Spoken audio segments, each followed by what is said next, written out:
You also are a person who lost 100 pounds. Yeah, it's crazy to me still to this That's day. crazy. It's 100 like pounds. really That's crazy like to me that's to a this whole day. person. Yeah, it's a whole person, but you know, it was the process that I fell in love with and not just the destination. I think sometimes we want to get to the destination and we have to understand what the process really takes to get to wherever we want to go in any genre of our lives or anything we want to be. So walk me through what that transformation journey looked like. So it started with the first 3 weeks of just changing my habits. Okay. You know what I mean? I locked myself in the house. Okay. People was calling me crazy. Okay. You know, everybody that know me, they know Ralph gonna get a haircut, you know, So you every went 3 week. weeks without no haircut? Every week. You know, mid-manner day on Wednesday, he gonna get a line up because, you know, he trying to keep it crispy. However, I had to say pause. You know, I'm trying to get somewhere and I can't be around no influences. My sister had her birthday, and I didn't even make it to her birthday party. And that's not like me. Really? Like, I'm just like, I just can't be around no cake. Because here's the thing, I have a weight problem, right? I can't wait to eat. You know what I'm talking about? So I had to really just say, no, I can't go around parties. I can't be around no drinks. I can't be around people because I just love food and I'm trying to get somewhere. And sometimes you have to just take a stand for who you are and what you want to get to.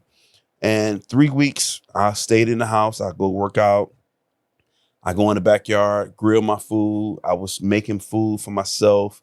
And I was just being as disciplined as I could because I was told in books and empirical knowledge of learning on my own. Yeah. Right. And so I was just trying to do something that was different. And I said, no, I don't want this life no more. I want a change. And sometimes to get a change, you have to go through the process of change. And we want to be changed, but we don't want to go through the process to change. And we have to go through it to get to it. Right. So we have goals, but to get to the goal we must go through that change. So I stayed in the house for 3 weeks. I would go work out. That's crazy. Okay, so I wanna unpack that. But first, let me ask you, what was the thing that inspired you, that activated you to even want to start this transformation journey? I was fat, you know, and people was telling me I look good. You know what I'm talking about? And I just so you didn't like being lied to? Is that what I had saying? the personality of just, you know, that man, you know. But however, I was having a daughter who was coming in the world. Okay. And I wanted to be an example. Like, no, I don't want her seeing me like this. I want to be able to be, you know, in shape. I want to play with her. I want to be, you know, there for her. I want to be able to run with her. I want to be able to do the things that she would want. And I don't want to be unhealthy. So that was your why? That was my why. My daughter was the beginning of my why. Okay. Yeah, she was that. And so I was just like, you know, because I never thought that I would have a child. So when I'm like, oh, life just got serious. You know what I mean? Like, wow, I got to get myself together. Yeah. Let's become responsible. You know what I'm going to lock myself in the house for 3 weeks. 3 weeks, no haircut. I had an afro. They was calling me crazy and people was talking about me. But, you know, I heard it from afar because I really didn't care because I was carrying on me. Yeah. And sometimes you got to care on you and not think about what people will say. I think a lot of times, like, that's real. And I also think that's something really to hold on to, because you did something very extreme to show yourself, like, no, like, I'm really ready for this change. Yeah. Like I'm about this. Absolutely. And I think you need to be able to have that kind of mind hack to let your body know, to let your mind know, like, no, I'm really serious about this. Facts. So I need you to get behind me. Facts. And the thing is, you really have to talk to yourself. You know, your mind will tell you what you can't do, but you have to control your mind. And that's what I think a lot of people don't understand. The mind is say, I can't do this. I'm able to do this. But, you know, a Bible, the word says, you know, as a man thinketh in his heart, so is he. So you have to think that you can and think that you are able to do what you think you aren't able to do. And so me locking myself, I'm always out, you know. Yeah. I'm always on the go. I'm always trying to see what's good, what's happening, what's next. You know what I'm saying? I love having a good time. And just like I said, I have a weight problem. I love to eat. Where there's food, there's me. J. Crew, if you are enjoying this trip and you have not already, I would love for you to like and subscribe so that you never miss a trip and we can continue to grow our community. Now, back to this trip. So what did this 3 weeks look like for you? Like what goals did you obtain after the 3 weeks? I attained a habit, a lifestyle change, because in 3 weeks I saw my body. I took pictures every week, right? But the third week of the pictures that I took, it was just like, I'm hooked. I seen the real transformation of myself in 3 weeks of just a little bit of change, just like, wow. So I'm like, you know what? Can't nobody tell me nothing. I'm hooked on it. And then not only that, my taste buds changed. You know what I mean? Because pizza was my favorite, you know, and it's the worst thing you can put in your body.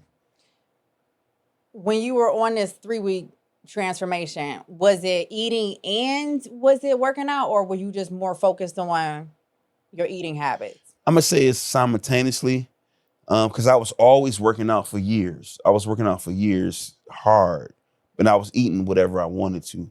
So I was simultaneously still working out, but I was really focused on changing my eating now. Okay. Because I wanted to change my body for real. Because after like 4 or 5 years of just working out and eating whatever, I mean, I'm still getting KFC, bucket of 20. Right. Smashing, you know what I mean?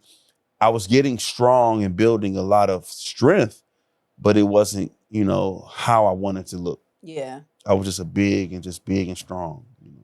And to your point, I mean, it's about you assessing, like you said, I have an eating problem. Yeah. Right. And so in having that, in recognizing like this is the problem that I have, in order to be able to optimize this health and this wellness journey, like these are the things that I really got to hone into and focus in on. Facts. Like the fitness thing, I'm sure it sounds like was a little bit easier for you to kind of get into, where Facts. the food was more of the issue. It was more the issue because growing up, you know, as everybody know, my father was a bishop. You know, we was in church all the time. And the mothers was always bringing him pies and they was making food. And, you know, I'm the first family. So after service, he done preached to the people. He done told them what God said and do this, do that. And this is how you live. And when we go to the office, we got a whole spread, you know, a whole smorgasbord of food, right? And so you know, food was just like something, a part of that in the church world. So, and we would always eat real good, you know, at least that's what we thought, we was eating good, because, you know, it was just provided for us all the time. But when I look at it, food is the #1 killer in the world. Sugar. It hits the brain 32 times, the nervous system. Cocaine only hit it 2 times. You hear me? So Okay. I'm just saying, like, food is like the biggest killer, and we don't even know it. You know what I'm talking about? So it's like we eat what we want when we want it, but we eating so many empty calories and we killing ourselves. We stopping our life. We stopping our performance. We stopping our thinking. We stopping the focus of who we really are. I love the fact that you said you had to do this extreme sequestering of self because you knew yourself. You knew how much you love food. So when it came to you being disciplined, was that something that came easy for you? It did not come easy for me.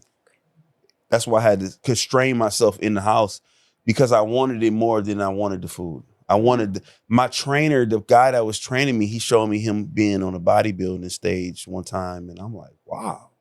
I seen his body. I seen how he was, the abs, the chest, the legs.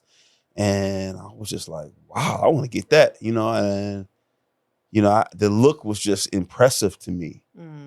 So impressive to, like, you know, he like, well, you ain't gonna be able to do this, do that, do that. And I'm just like, I don't care. Okay, I could try. But I had to come out from it. Yeah. Word says separate yourself and come out from among them. So you had to come and separate yourself from certain things that's in your life to get to certain goals that you really want to get to. I'm really glad that you talked about the fact that for you, it didn't come easy. So in preparation for this trip, I was having a conversation with somebody and I was letting them know we're about to go to the dojo of discipline. And they were saying their thought on discipline was either you have it or you don't. And they were trying to tell me like, Kat, you're a disciplined person. Like, you just have it. And it's like, no, I don't. Like, it is a constant tending to process. It is not easy. It is something that I really had to learn. And for me, it's an everyday tending to process. It's an everyday struggle. It's a constant battle. Yes, it's still a battle. It's a battle for me too. Because when you start letting up, more come in. And the sugar is good. And the sugar is addictive. Right. Sugar is so addictive. So it's a constant battle, and it's a constant fight that you have to fight through your mind. You know what I mean? So no one that says that they're just disciplined is just disciplined. It's a habit that is built inside of you. In those moments, like, how do you stay disciplined? Like, when all you can think about is eating bad food? I try to read my word, pray, or just turn it off. Try to make another conversation, because those thoughts, those feelings, they always gonna come. Yeah. And they want to come to deter you from your goal. And they're gonna come, you know, they partying, they doing this, you can be there, you can be doing this, you can be. And so you have to have self-preservation for yourself and know who you are. And you have to stay focused, but you have to stay encouraged. Yeah, no, absolutely. When your clients come to you and they're just starting this health and wellness and fitness journey, like, what are the things that you're saying to them